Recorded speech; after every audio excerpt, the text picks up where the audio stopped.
Olá, tudo bem? Todos nós temos problemas em nossas vidas, mas como lidarmos com eles quando sentimos pesados demais? Afinal, eles são fatos, e os que tornam grandes ou pequenos é a forma de como olhamos para eles no momento presente. Eu tenho uma ferramenta que pode te ajudar. Chama-se Constelação Familiar Sistêmica. Com ela, é possível identificarmos a real forma e a origem destes desafios, nas quais todos podemos encontrar mais leveza e fluidez em nossas vidas.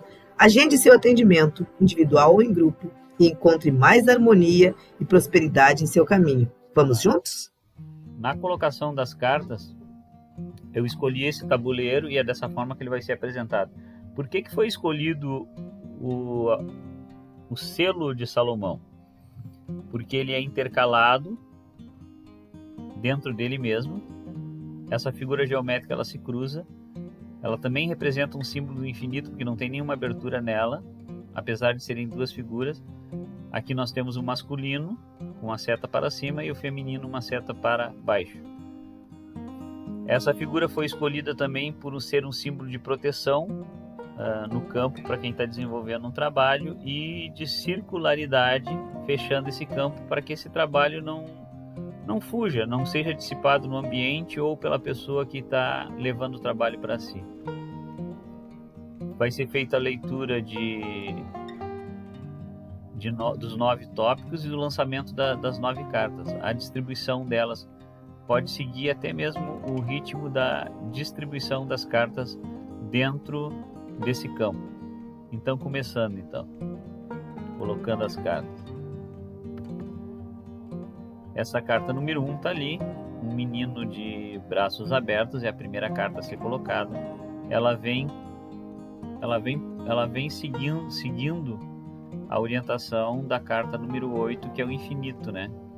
Que seria uma encarnação anterior, um sentimento anterior, uma vida anterior, uma empresa anterior.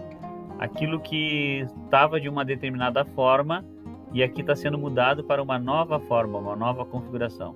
Um menino de braços abertos esperando e fazendo o pedido dele para que algo se realize. Um pedido ao universo. Então aqui está o significado, uma seta para cima indicando a ascensão. Aqui nós estamos falando dos arquétipos, tá, pessoal? Quando essa definição aqui fala do arquétipo do próprio número. Uma seta para cima indicando a ascensão, a escolha, o livre-arbítrio. Cada um tem o seu livre-arbítrio, por isso que é um. Significa naquele momento que essa pessoa, ao tomar essa decisão, ela é corajosa, ousada, ela é justa e original no pensamento dela, que nenhum pensamento de uma pessoa é igual ao da outra. Nesta escolha tem de ser corrigidos os erros e aprimorado o espírito para a evolução. Então a segunda carta, ela é o número 2. Ela é um ser humano de joelhos aguardando a misericórdia divina. Vocês podem ver que essa posição do número 2. Aqui seria a parte de cima, o tronco, os joelhos dobrados, né? Ser humano de joelhos aguardando a misericórdia divina, a missão, a tua vontade junto com o auxílio divino, que lhe darão um mapa a ser traçado dentro do território. Este território que vai ser percorrido. Vocês lembrem que aqui tem uma sombra, né? Do que eu fiz ou do que eu possa fazer em relação ao propósito. A carta número 6. Então a gente sai, no colocar a carta, sai da carta número 2 e aí vem a leitura, tá? Tudo que está sendo feito aqui é o campo e a leitura das cartas. A carta número 6. O nascimento. O ser humano de cabeça para baixo, uma família, uma ancestralidade, uma mulher grávida, uma nova vida, uma nova oportunidade. Seria uma germinação, tá? Então o número 6 em si, ele representa o ser humano nascendo. Aqui essa parte do círculo do número 6 seria a cabeça, o ser humano nascendo de cabeça para baixo. E ao mesmo tempo se representaria a Terra, a circularidade também, com uma pequena semente nascendo. Então essa parte do número 6 é a germinação, a chegada aqui, vindo dessa parte que é da espiritualidade. A carta número 5, a estrela de 5 pontas, ela representa um homem de braços abertos, cada ponta do braço e a cabeça na extremidade superior. As pernas do guerreiro, né? Davi, o aventureiro livre. representa os desafios, os perigos e as conquistas que a pessoa vai ter nessa trajetória, né? Nessa carta aqui a gente vê estrelas, sonhos, mas também tem uma pequena nuvem ali que a qualquer hora pode ser uma dificuldade, um desafio. A carta de número 4.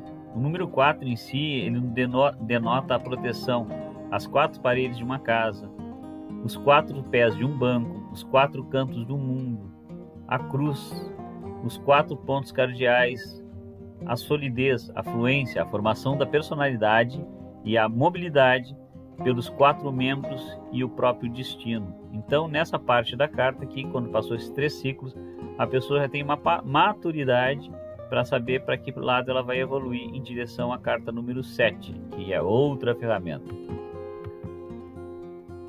A 7ª carta, então, o machado, ferramenta de luta que quebra obstáculos, abre caminhos.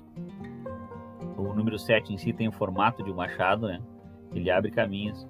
A maturidade de escolhas e as ferramentas para seguir em frente. Sabedoria para largar o desnecessário e pegar aquilo que é disponível. Então é o próprio símbolo de fogo, dispensa o que não precisa e cria uma nova energia para o desenvolver do trabalho. Agora vamos ler a carta número 3. Nela ali é o encontro da Santíssima Trindade, a união da espiritualidade com o sentimento e com a razão. Menos pessoalidade e mais empatia, quer dizer, menos ego, né? Menos disputa e mais cooperação. Harmonia com o universo. A metade do 8, e por este motivo, um número que leva ao infinito superior. O oposto conduz a erros e a derrotas emocionais, que é o equilíbrio por excelência e ao estado de iluminação. Por mais que qualquer uma das cartas que seja colocadas aqui dê um aspecto positivo, muitas vezes nós temos o gênio contrário em cada pessoa, em cada atividade. Aquela carta que está sendo apresentada ali pode ser, na situação e na fala da pessoa que está diante de vocês, pode ser o oposto do que ela age. Ela age de uma forma e a energia seria outra, né? A carta número 3, ela também representa essas questões, as 3 questões. O raciocínio, o sentimento e a espiritualidade. E essa carta aqui é a carta do hoje, é a carta do dia em que a pessoa se apresentou para vocês para expressar o que ela está precisando. Essa é a carta de como ela se sente e como as coisas estão na empresa ou naquilo que elas querem no dia de hoje. A próxima carta, então, a carta número 8, o infinito. É o fluxo comercial, a inconstância, a evolução perpétua de tudo, a espiritualidade superior, hierarquia, chefia, liderança ou karma. Qual é todo o significado que essa carta traz? O próprio fluxo do desenho que ela tem ali, esse arquétipo aqui nos representa que as coisas elas sobem, atingem o máximo, depois elas descem, mas do que elas começam a descer, se tivermos o comportamento e a energia adequada para fazer essa curva e subir de novo, é fácil. Então as coisas vão ao passado e vão ao futuro da mesma forma que elas vão para cima e vão para baixo. Quem não perceber isso não consegue chegar ao sucesso. O sucesso não é não ter nenhuma derrota. Todas as pessoas que chegaram ao sucesso, elas tiveram várias derrotas e acabaram chegando no objetivo que elas buscaram. Continuando então, a carta número 9. O 9 é um ser humano de cabeça erguida, ereto, consolador, acolhedor, capaz de resolver problemas alheios e a si mesmo. Altruísmo por excelência. E um exemplo da carta número 9 nos remete que a circularidade aqui é a cabeça e que isso aqui poderia ser um braço, né? A Mãe Maria, a mulher de manto com os braços para dar um colo, né? Um amparo, um ombro. Está pleno para o diálogo com os demais pessoas, com as demais cartas, com as demais empresas. Todas as outras cartas estão no entorno dela. E o comportamento dela é o símbolo do sucesso. Até porque, estando nessa situação, ela já está de cabeça erguida, já tem os conhecimentos e as ferramentas necessárias para evoluir e transcender qualquer dificuldade ou desafio que tenha no seu entorno. Vou retornar para o sumário. Os arquétipos do carteado constelar. Faltou um detalhe aqui. Quando se pega as cartas para fazer essa distribuição de todas elas no campo, uma observação que deve ser colocada aqui é que as cartas são distribuídas em ordem numérica, viu, pessoal? Da mesma forma que eu fiz o exercício com vocês ali, eu demonstrei. As cartas devem ser pegas o baralho pelo um todo. Eu costumo usar a mão direita como o que vai ser lido e a mão esquerda as cartas que caem na esquerda eu desprezo. As cartas devem ser divididas em pequena quantidade e passando devagar. Quando a pessoa manda cortar, você separa. O lado esquerdo você despreza, o lado direito você usa. Como nós estamos falando nas cartas, nós estamos falando de mistérios ou ocultos, as cartas sempre são pegas as cartas de baixo, nunca as cartas de cima do carteado.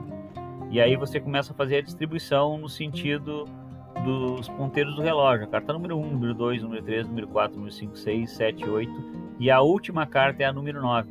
Essa é a distribuição para colocar as cartas no campo.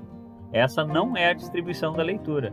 A distribuição da leitura foi aquela que eu fiz agora há pouco, que é número 1, número 2, número 6, depois número 5, depois número 4, depois número 7, depois a número 3, depois a número 8 e a última carta que vocês vão abrir é a 9 para saber se realmente ela está dialogando com todas as outras. A minha compreensão é que as cartas, antes de serem viradas, elas podem ser mudadas pelo campo ali, conforme as necessidades que a pessoa tenha que ouvir ou que ela tem que acolher. Eu sugiro que vocês nunca distribuam as cartas já viradas com o resultado, porque senão isso vai impossibilitar o campo de fluir ou de dar a resposta que a pessoa está precisando. As cartas podem se alterar. Se vocês colocarem todas elas viradas com a resposta, vocês congelaram o campo e não dão uma fluidez para o diálogo. E a evolução das cartas segue esse princípio: 1, 2, 3, 4, 5, 6, 7, 8 e 9. Mas para a leitura, temos que começar lá com a parte de cima, o desejo, a missão, o nascimento daquilo que está se colocando em prática, empresa ou pessoa, o período de sonhos e tempestades, o amadurecimento, e o quarto, a solidez, que é o caráter. Partindo do caráter formado, se vai para as decisões de tudo que tem que se fazer. Com o número 7, que é a ferramenta de poder. Chegou o número 3, que é a pessoa, como é que ela está se sentindo no campo espiritual, no campo racional e no campo dos sentimentos. Aí depois vem a carta número 8, que é o infinito, para ela poder entender isso aqui, e a 9 é a própria pessoa, como ela se relaciona com todo o resto que está na volta. Era isso aí que ficou faltando.